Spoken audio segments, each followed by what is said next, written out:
Hello friends, welcome back to investment की यात्रा। आज मैं जो स्टॉक लेके आया हूँ वो ऐसा स्टॉक है कि उसमें अगर आपने इन्वेस्टमेंट नहीं की तो आप बहुत ज़्यादा गिल्टी फील करेंगे बाद में। और क्यों ऐसा है मैं आपको पूरा बताऊंगा और वीडियो को एंड तक देखना ताकि आपको पूरा एनालिसिस समझ आए।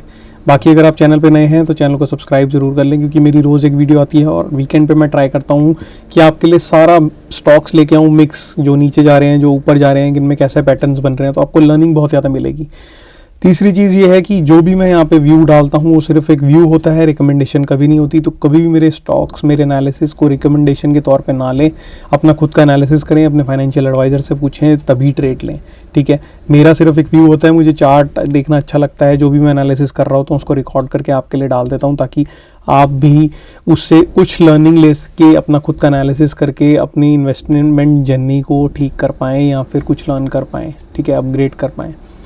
तो यही मेरा मोटिव है। तो आज मैं स्टॉक जो लेके आया हूँ उसका नाम है सनफ्लैग आयरन एंड स्टील, ठीक है। डेली के चार्ट पे बात करेंगे। अभी इसने क्लोजिंग दी है 275 पे। आगे आने वाले हफ्ते में कैसा ट्रेड कर सकता है उसकी बात कर लेते हैं। या फिर अगर किसी का लॉन्ग टर्म व्यू है, मीडियम टर्म व्यू है, तो उसके लिए तो ये बिल्कुल परफेक्ट वीडियो हो सकती है, क्योंकि ये जो स्टॉक है ये मैं वीडियो सिर्फ शॉर्ट टर्म के लिए नहीं, ये लॉन्ग टर्म इन्वेस्टमेंट्स के लिए भी बनाता हूँ। तो ये जो स्टॉक है ये लॉन्ग टर्म इन्वेस्टमेंट की कैटेगरी में फिट होता है। क्यों, बात कर लेते हैं।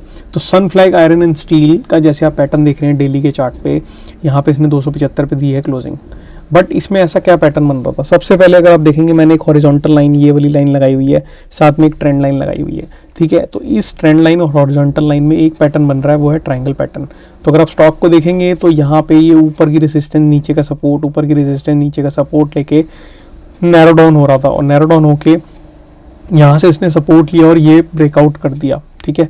दूसरी चीज़ इसमें देखने वाली ये है कि ये जब भी इस लेवल पे आता था यहाँ पे रेजिस्टेंस फेस कर रहा था, यानी कि 250 के लेवल पे इसे बार बार रेजिस्टेंस देखने को मिल रही थी और इसी लेवल से ये फॉल आता था। तो अगर आप यहाँ पे भी इसको सेल करके चलते तो बार बार आप इसमें देखते कि सेलिंग आ रही थी, सेलिंग प्रेशर यहाँ पे हमेशा था।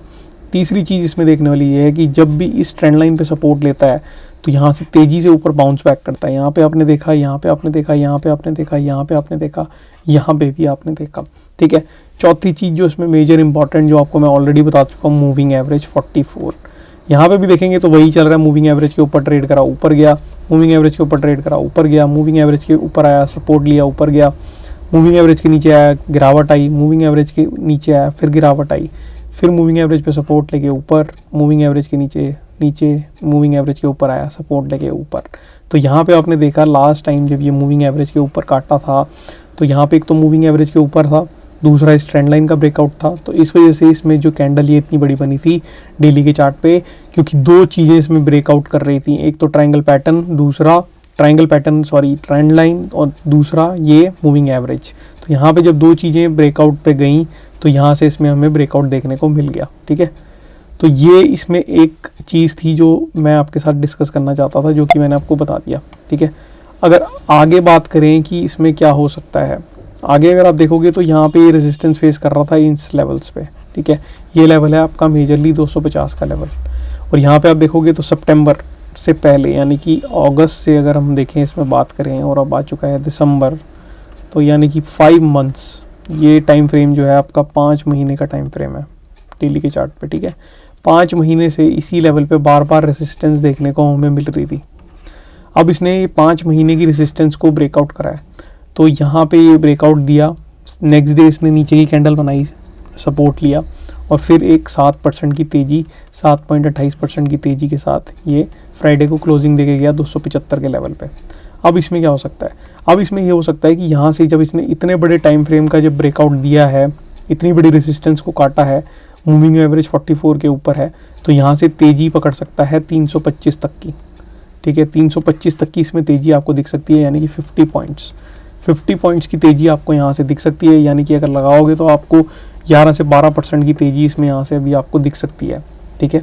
क्यों मैं ऐसा कह रहा हूँ? क्योंकि डेली के चार्ट पे एक तो बहुत अच्छा पैटर्न का ब्रेकआउट हुआ है, और साथ में अगर हम इसको वीकली के चार्ट पे कर दें तो वहाँ पे भी आपको एक चीज़ देखने को मिलेगी जो आपको डेली पे नहीं दिख रही। वो क्या है वो दिखाते हैं अब आपको।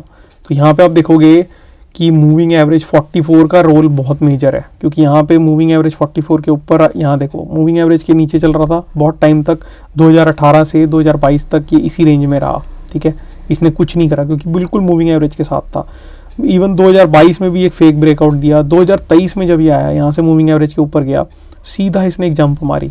अब आप देख सकते हो 2023 से लेकर 2024 तक ये एक रेंज के अंदर था और मूविंग एवरेज 44 के आसपास घूमे जा रहा था। ठीक है, वीकली का चार्ट है ये।